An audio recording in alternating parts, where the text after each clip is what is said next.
Hello everyone, আনাইটা ভিডিওত সকলকে স্বাগতম জানাইছো। আজিৰ ভিডিওটোত আমি আলোচনা কৰিম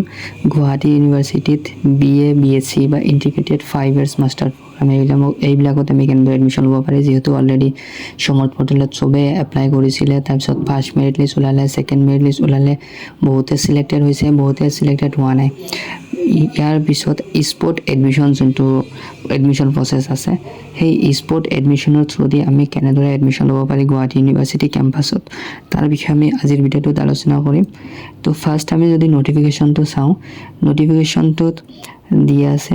10 তাৰিখত ওলাইছে মানে যোৱাকালি ওলাইছে FYIMP Spot Admission for the session 2026-27 ইয়াতে কোৱা হৈছে যে যিকেইজনে মানে সমৰ্থ পৰ্টেলৰ যোগেদি এপ্লাই কৰিছিলে তাহাঁতৰ কাৰণে এটা গুগল ফৰ্ম দিয়া হৈছে তলত সেই গুগল ফৰ্মত তাহাঁতৰ যে সাবজেক্ট প্ৰিফাৰেন্সেস আছিল মানে কোনকেইটা সাবজেক্টত এপ্লাই কৰিছিল এডমিশনৰ কাৰণে সেইকেইটা সাবজেক্টত কেনেদৰে এপ্লাই কৰিছিলে সেইবিলাক যি ডিটেইলছ আছে সেইবিলাক গুগল ফৰ্মত আমি কেনেদৰে দিব পাৰি এইটোৰ ভিডিও আছে কমপ্লিট আলোচনা কৰা হ'ব ইয়াৰ পিছত কিছুমান ইম্পৰ্টেন্ট ইনস্ট্ৰাকশন দিয়া হৈছে যেনেকুৱা কোনকেইটা eligible student only those candidates who have selected Gauhati University campus as their preferred institution in the application form submitted on the Samarth admission portal. So, it is Samarth admission portal tate shall be eligible to participate in the spot admission process at the Gauhati University. Eta kotha tu hol proshno ahibo je jiketa sobe mane beleg affiliate college hok university hok just সমৰ্থ পৰ্টেলৰ যোগেদি apply কৰিছে সেইসকলে Guwahati university কেম্পাছৰ কাৰণে eligible হয়নে direct answer নহয় কাৰণ ইয়াতে লিখা আছে কি জিকেজনে অনলি দোজ ক্যান্ডিডেটস যিকেইটা হৈছে who have selected Guwahati university campus as their preferred institution Guwahati university কেম্পাছটো সিলেক্ট কৰিব লাগিব তোমালোকে যেতিয়া মানে সমৰ্থ তোমালোকে সাবজেক্ট সিলেকশন কৰিছিলে সাবজেক্ট সিলেকশন কৰোতে তোমালোকে যদি গুৱাহাটী ইউনিভাৰ্চিটি FYIMP কেম্পাছটো সিলেক্ট কৰিছা প্ৰিফাৰেন্স দিছিলা তেতিয়াহে তুমি এলিজিবল হয় তাৰ পিছত কৈছে candidates are required to submit a separate Google form আৰু সেই ডিটেইলছ বিলাক লৈ ফেলে যেহেতু তুমি ইউনিভাৰ্চিটি কেম্পাছৰ ভিতৰৰ যিবিলাক আছে সেইবিলাক তুমি প্ৰিফাৰেন্স দিছিলা আৰু সেই ডিটেইলছ বিলাক লৈ ফেলে separate Google formত কি কৰিব লাগিব for each subject or program for which they have applied through the Samarth portal এইটো Samarth portal যোগেদি যিকেইটা কৰিছিলে সেটা এইটো যোনটো Google form দিয়া আছে এই Google formত যাই ফেলে সাবমিট কৰি দিব লাগিব মই অলপ পিছত Google formটো খুলি দেখাই দিম কত কি দিব লাগে তা Google form will remain active up to 11 AM on 15 June মানে 15 তাৰিখৰ পুৱা 11টা বজালৈকে এই গুগল ফৰ্মটো এক্টিভ থাকিব ইয়াৰ পিছত সাবমিট ৰিকুৱেষ্ট যদিও কৰা একচেপ্ট নহব তাৰ পিছত আছে the provisional merit list for spot admission will be published after 4 PM on 15 June মানে 15 তাৰিখৰ 4টা বজাত provisional merit list এটা তাহাতে পাবলিশ কৰিব যোনটো আমাৰ গুৱাহাটী ইউনিভাৰ্চিটিৰ এডমিশন পৰ্টেল তাতে নহলে এইটো পৰ্টেলত নহলে এইটো পৰ্টেলত মানে দুইটা পৰ্টেলতে अवेलेबल হৈ যাব 5টা বজালৈকে তাৰ পিছত spot admission will be conducted on 16 June যেহেতু provisional merit list আহি যাব 15 তাৰিখ 16 তাৰিখত ই হ'ব সেইবিলাকৰ এডমিশন হ'ব subject to vacancies published on the admission portal যদি ভ্যাকেন্সি থাকে তেতিয়া হলে সমৰ্থ পৰ্টেলত আকৌ তাতে পাবলিশ কৰা হ'ব যে ভ্যাকেন্ট আছে কেটা সিট পিছলৈ মানে ফাৰ্দাৰ নোটিফিকেশন এটা ৰেজ কৰা হ'ব respective academic departments of the Gauhati University মানে হেইটো ডিপাৰ্টমেন্টৰ ফালৰ পৰা যোনটো ডিপাৰ্টমেন্টৰ যিটো কোৰ্সত ভ্যাকেন্সি থাকিব হেইটো কি কৰা যাব তাহাতে নোটিফাই কৰি দিব সমৰ্থ পৰ্টেলত বা শিডিউল এটা বনাই দিব যে আৰু স্পট হ'ব নে নহব এতিয়া প্ৰসিডিউৰ হল যে স্পট এডমিশনৰ প্ৰসিডিউৰ কি হয় the shortlisted applicants যেটা মানে shortlist হৈ যাব selected হ'ব as per the provisional merit list যেটা নাম আহিব need to report in person to the respective academic department মানে প্ৰত্যেকই কি কৰিব লাগিব সেই ডিপাৰ্টমেন্টলৈ আহিব লাগিব যোনটো ডিপাৰ্টমেন্টৰ যেটো কোৰ্সৰ লগত তুমি shortlisted হ'বা at the Gauhati University campus for the academic scrutiny and document verification মানে এডমিশন ফাৰ্দাৰ যি এডমিশন প্ৰসেস আছে তুমি আহিব লাগিব ডকুমেন্ট সাবমিট কৰিব লাগিব ভেৰিফিকেশন হ'ব তাৰ পিছত পেমেন্ট কৰিলে হৈ যাব upon finalization of the list of shortlisted candidates by the respective academic departments, the academic department shall issue an admission slip. Verification হোৱাৰ পিছত ফাইনেল যেহেতু ফাইনেলাইজ হৈ গ'ল তোমাৰ ডকুমেণ্ট ভেৰিফিকেশ্যন হৈ গ'ল এডমিশ্যন কমপ্লিট তো তেতিয়া তাহাঁতে কি কৰিব একাডেমিক ডিপাৰ্টমেণ্টছে সেই কোৰ্চৰ কাৰণে তুমি যে এডমিশ্যন পালা এটা এডমিশ্যন শ্লিপ দিয়া যাব the selected candidate shell report to the meeting room of the office of the secretary আৰু যিকেইটা ছিলেক্টেড কেণ্ডিডেট হ'ব তাহাঁতে হয়তো ছেক্ৰেটাৰী যোনটো এডমিনিষ্ট্ৰেটিভ বিল্ডিঙত আছে ছেক্ৰেটাৰী ক্লাছত যাই পেলাই তুমি ছেক্ৰেটাৰী অফিচত যাই পেলাই ৰিপৰ্ট কৰিব লাগিব হয়তো ইউনিভাৰ্চিটি ক্লাছেছ আৰ্টছ বিল্ডিং মানে এডমিনিষ্ট্ৰেটিভ বিল্ডিংটো মাজেদি যোনটো হাইৱে আছে তাৰ উত্তৰফালে আছে দক্ষিণফালে হ'ল আৰ্টছ বিল্ডিংটো চিধাকৈ অপজিটত তাতে ইউনিভাৰ্চিটি ছেক্ৰেটাৰী ক্লাছেছ আছে তাতে ছেক্ৰেটাৰী ৰুমত যাই পেলাই ৰিপৰ্ট কৰিব লাগিব and on production of the admission slip মানে যোনটো তোমাক শ্লিপ দিব সেইটো লৈ পেলাই তাতে যাব লাগিব তাহাঁতে তোমালোকৰ এডমিশ্যন শ্লিপটো দি দিব the spot admission process shall be initiated আৰু এনেদৰে স্পট এডমিশ্যন প্ৰচেছটো হৈ যাব তোমালোকৰ ইয়াতে যোনটো লিখা আছে মানে এলিজিবিলিটি ৰিকুৱাৰমেণ্টছ আৰু ভেকেণ্ট ছিট যদি থাকে ডিপাৰ্টমেণ্ট ৱাইজ তেতিয়াহে এডমিশ্যনবিলাক গ্ৰাণ্টেড হ'ব যদি নাথাকে তেতিয়াহ'লে নহয় during spot admission process students who have been selected are required to pay the admission fee online যদি তুমি স্পটত সিট পাই যোৱা তাৰপিছত তোমালোকে ফিটো ক'ত দিব লাগিব অনলাইন দিব লাগিব SBI কালেক্টক দি দিয়ে ইণ্ডিকেটেড পে'মেণ্ট গেটৱে দি দিয়ে এটা য'ৰ পৰা দিব লাগিব ইয়াৰ পিছত আৰু সেই পে'মেণ্টটো ছেম ডে দিব লাগিব সেইদিনাই দিব লাগিব অনলি আপন payment will their admission be confirmed যদি পে'মেণ্ট কৰা তেতিয়াহে এডমিশ্যন হ'ব যদি পে'মেণ্ট নকৰা তেতিয়াহ'লে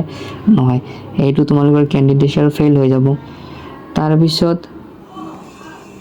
কিমান কৈছে spot admission process at the Guwahati university campus কেইটা বজালৈকে থাকিব এইটো মন কৰিবলগীয়া কথা ছাপ'জ তোমালোকৰ নাম আহিল তোমালোকে সেইদিনা আহিব নোৱাৰিলা 16 তাৰিখ 5টা বজালৈকে থাকিব ৰেছপেক্টিভ ডিপাৰ্টমেণ্টত তোমালোকে আহি যাবা ভেৰিফিকেশ্যন কৰিবা এডমিশ্যন কমপ্লিট হ'বা তাৰপিছত কৈছে প্ৰচেছটো প্ৰায়ৰিটি শ্বেল কাক প্ৰায়ৰিটি বেছি দিব shall be given to eligible applicants who have not been offered admission to Guwahati university through the first or second merit list মানে ছাপ'জ কোনোবাৰ ফাৰ্ষ্ট মেৰিট লিষ্টত আহিছিলে ছেকেণ্ড মেৰিট লিষ্টত নাম আহিছে কিন্তু তাতে এডমিশ্যন লোৱা নাই বেলেগ ডিপাৰ্টমেণ্ট স্পটত ল'ব বুলি ভাবি আছে তো তাহাঁততকৈ যিকেইটাৰ first merit list second merit লিষ্টত নাম অহা নাই সেইকেইটাকে বেছিকৈ প্ৰিফাৰেঞ্চ দিয়া যাব মানে আৰু তাহাঁতে যদি আহে তাহাঁতে আগতে ছিট লৈ ল'ব Accordingly, applicants who have already received an admission offer in an earlier merit round and have not accepted it shall ordinarily not be considered for admission during spot. মানে কোনবাৰ নাম আহিছিলে তাৰপিছতো এডমিশ্যন লোৱা নাই এইকেইটা কি কৰা যাব স্পটত মানে ইয়াক কনচিডাৰ কৰা নাযাব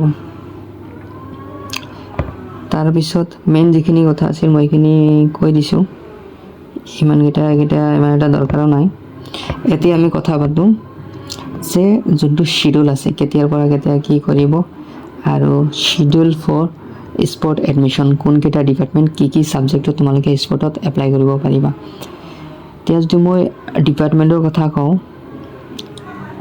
এন্থ্ৰপলজি আছে এপ্লাইড ছায়েন্সত ফিজিকেল কেমিকেল এণ্ড মেথমেটিকেল এইকেইটা আছে বটানী আছে computer science chemistry ECT geography geology Information Technology AZD course to Animation and Graphic Design, Instrumentation and USIC, Mathematics, Psychology, Physics, Statistics of দুটা আছে এটা Statistics আগৰ পৰা আছিলে আৰু বৰ্তমান নিউ এটা ওলাইছে Data Analytics যোনটো 30K পাৰ সেমিষ্টাৰ ফিজ হয় এইটো মনত ৰাখিবা এইটো 30 হয় দে 80 বুলি নাভাবিবা 30 Zoology এইকেইটা তাৰপিছত তোমাৰ MBA আছে ইণ্ডিকেটেড 5 year হয় commerce Assamese English language teaching economics arts science দুইটা ষ্ট্ৰীমতে ল'ব পাৰি education folklore history Hindi library and information science linguistic তাৰপিছত mass comm journalism philosophy political science Sanskrit sociology and women studies যিটো জেণ্ডাৰ এণ্ড ওমেন ষ্টাডিজত আহিব আৰু তোমাৰ এইকেইটা ছাবজেক্ট আছে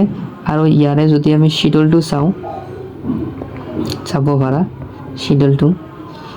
time of reporting to the department তোমালোকে কেতিয়া ডিপাৰ্টমেণ্ট পাব লাগিব শ্বৰ্টলিষ্টেড হোৱাৰ পিছত মনত ৰাখিবা 1 or before 9:30 AM মানে পুৱা আহি যাবা আৰু scheduled time for spot admission কেতিয়াৰ পৰা হ'ব 10 AM ৰ পৰা 12 PM লৈকে হ'ব এইকেইটা ছাবজেক্টৰ কাৰণে সেইটো শিডিউল এইকেইটা ছাবজেক্ট তাৰপিছত MBA ৰ কাৰণে কেতিয়া আহিব লাগিব তোমালোকে on or before 12 মানে 12টা বজামানত আহিলে হ'ল 12টাৰ আগে আহিলে হ'ল তাৰপিছত এডমিশ্যন কেতিয়াৰ পৰা হ'ব 12:30 to 1:30 PM তোমালোকে চাই আছা কিমান কম টাইম দি আছে এডমিশ্যনৰ কাৰণে কোনোবাই আহিয়ে নাপাব সেইকাৰণে 1 ঘণ্টা 2 ঘণ্টামান আগত আহি যাবা নহ'লে দিগদাৰ হৈ যাব পাৰে তাৰপিছত এইকেইটা যিকেইটা কোৰ্চ আছে এইকেইটাৰ কাৰণে তোমালোকে 1:30 পৰা ৰিপৰ্টিং কৰিব লাগিব আৰু 2টা বজাৰ পৰা 5টা বজালৈকে চলি থাকিব নাভাবিবা যে একদম পুৱাৰ পৰা প্ৰত্যেকটো ডিপাৰ্টমেণ্টে 5টালৈকে এডমিশ্যন প্ৰচেছটো চলাই লৈ থাকিব সেনেকুৱা নহয় ইয়াতে যেনেকুৱা শিডিউল দিয়া হৈছে বৰ বেছি আধা ঘণ্টা ইফাল সিফাল হ'ব পাৰে তোমালোকে টাইমৰ আগত আহি বহি থাকিবা যদি এডমিশ্যন ল'ব খুজিছা তো এইখিনি আছিলে আজিৰ ভিডিঅ'টোৰ ডিটেইলছ তোমালোকে নিশ্চয় বুজি পাইছা যিকেইজনে ভাবি আছা যে এপ্লাই কৰিম বুলি সেইজনে এপ্লাই কৰিবা আহিবা স্পটত গুগল ফৰ্মটো এতিয়া আমি চাওঁ গুগল ফৰ্মটো খুলি পেলাই যদি আমি গুগল ফৰ্মটো খোলোঁ ক্ৰমত যাই পেলাই 1 ছেকেণ্ড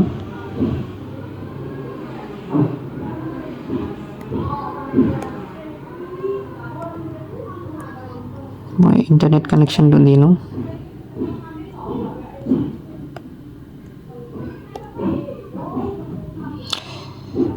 গুগল ফৰ্মটো তোমালোকৰ এনেদৰে খোল খাব চোৱা তোমালোকে এনেদৰে খোল খোৱাৰ পিছত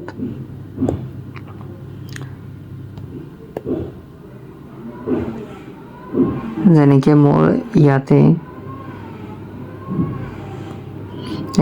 ইয়াতে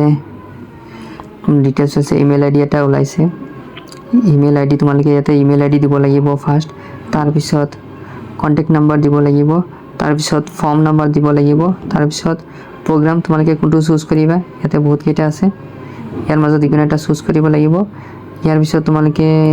ইউনিভাৰ্চিটি চোৱা অকল জাষ্ট গুৱাহাটী ইউনিভাৰ্চিটি কেম্পাছ আছে তাৰপিছত ইয়াতে তোমালোকৰ মেজৰ ছাবজেক্ট 1 মেজৰ কোনটোত ল'বা সেইকেইটা তাৰপিছত তোমালোকৰ first name middle name last name তাৰপিছত কেটেগৰী কেটেগৰীত ক্লিক কৰিলে তোমালোকে চাবা তোমালোকে কোনটো কেটেগৰী হয় সেইটো দিব পাৰিবা তাৰপিছত are you a domicile of Assam মানে তোমালোকৰ ওচৰত PSC আছে নে নাই সেইটো চিলেক্ট কৰিব লাগিব যদি আছে তেতিয়াহ'লে ইয়েছ দিবা নাথাকিলে ন দিবা তোমালোকৰ ডেট অফ বাৰ্থ দিব লাগিব